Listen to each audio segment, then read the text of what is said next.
हम पूरे दिन में किसी ना किसी रीज़न से अपने बच्चों पर चिल्लाते हैं या फिर उन पर शाउट कर देते हैं।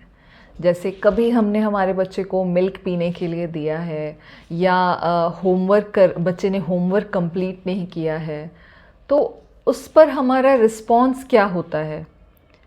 हम अपने बच्चों पर चिल्लाते हैं, शाउट करते हैं कि तुम एक काम ठीक से नहीं कर सकते।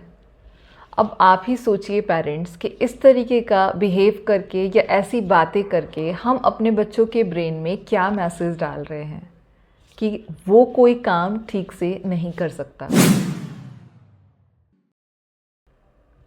हेलो पेरेंट्स, मैं हूं अनीला, एक psychology post graduate and a parenting coach. मैं अपने इस चैनल पर पेरेंटिंग रिलेटेड वीडियोस को अपलोड करती हूं ताकि मैं अपने ऑडियंस की पेरेंटिंग जर्नी में उनके साथ चल पाऊं, उनकी हेल्प कर पाऊं। जब हम अपने बच्चों पर शाउट करते हैं या चिल्लाते हैं तो वो सिर्फ एक मोमेंट होता है, लेकिन इस एक मोमेंट की गूंज हमारे बच्चों के ब्रेन में सालों तक रह जाती है। लेकिन ज़्यादातर पेरेंट्स को ये पता ही नहीं होता कि एक्चुअल में उनके बच्चे के ब्रेन में चल क्या रहा है।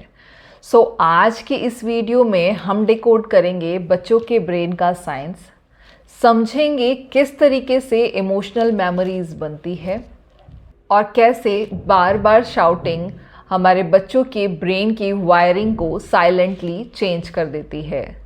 ये वीडियो पेरेंट्स को ब्लेम करने के लिए या उन्हें गिल्ट फील करवाने के लिए बिल्कुल भी नहीं है।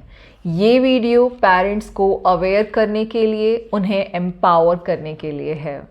वीडियो को एंड तक ज़रूर देखिएगा क्योंकि एंड में जो पावरफुल सॉल्यूशन मैं आपके साथ शेयर करने वाली हूँ वो आपके और आपके बच्चे के रिलेशनशिप को कम्प्लीटली ट्रांसफॉर्म कर। जब भी हम अपने बच्चों पर शाउट करते हैं या उन पर चिल्लाते हैं तो सबसे पहले ये शाउटिंग हमारे बच्चे के ब्रेन में एमिगडाला को ट्रिगर करता है। एमिगडाला एक फियर सेंटर है हमारे ब्रेन का। जब भी फियर एक्टिवेट होता है, बच्चों को डर लगता है, तो बच्चे का एनालिटिकल ब्रेन शट डाउन हो जाता है और उनका इमोशनल ब्रेन वर्क करता है।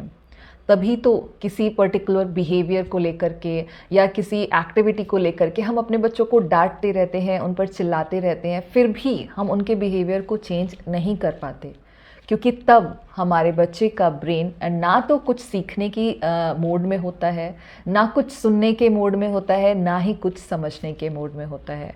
वो तो सिर्फ फियर के मोड में होता है और ख़ुद को प्रोटेक्ट करना चाहता है। जैसे ही हमारा ब्रेन एमिगडाला को ट्रिगर करता है, उसके तुरंत ही 2 और 3 सेकंड्स के अंदर में हमारा बॉडी कॉर्टिसोल रिलीज़ करता है। कॉर्टिसोल एक स्ट्रेस हार्मोन है। जब भी हम स्ट्रेस में होते हैं हमारी बॉडी कॉर्टिसोल रिलीज़ करती है, जिससे हमारा हार्ट बीट फास्ट हो जाता है, हमारे हाथ ठंडे पड़ जाते हैं। और इस टाइम पर बच्चे का ब्रेन लर्निंग से ज़्यादा सर्वाइवल पर फोकस करता है। पता है पेरेंट्स, बच्चों के चाइल्डहुड में ब्रेन की वायरिंग जो है वो लाइटनिंग स्पीड से होती है। जो भी रिपीटेडली होता है या बार बार होता है वो परमानेंटली बच्चों के ब्रेन में छप जाता है। तो अगर आपके घर में बार बार शाउट करना कॉमन है, आप हर बात पे अपने बच्चों पर चिल्लाते हैं, तो बच्चे की ब्रेन की वायरिंग कुछ ऐसे हो सकती है कि वो मिस्टेक्स को कुछ ऐसे देखता है कि अगर मैंने गलती की तो मुझे डांट पड़ेगी। वो अपने ओपिनियन देने को इस तरीके से देखता है कि ओपिनियन देने से अच्छा है कि मैं चुप रहूं। अपने पेरेंट्स को वो कुछ ऐसे देख सकता है कि मम्मा पापा से बात करना थोड़ा रिस्की है। फॉर एग्ज़ाम्पल, आपने कभी ये ध्यान दिया होगा, नोटिस किया होगा कि क्लास में एक बच्चे को आंसर तो आता है लेकिन वो हाथ उठा करके आंसर करना नहीं चाहता क्योंकि उसके ब्रेन में ये वायरिंग हो गई है, अगर मैंने गलती किया तो मैं एम्बैरस हो जाऊंगा। इसी वजह से वो कभी आंसर देने के लिए ट्राई ही नहीं करना चाहता। पता है, बच्चे शायद एग्जैक्ट वर्ड भूल जाते हैं लेकिन उस मोमेंट पे उन्होंने कैसा फील किया ये उनका ब्रेन स्टोर कर लेता है। इसी को हम इमोशनल मेमोरी कहते हैं।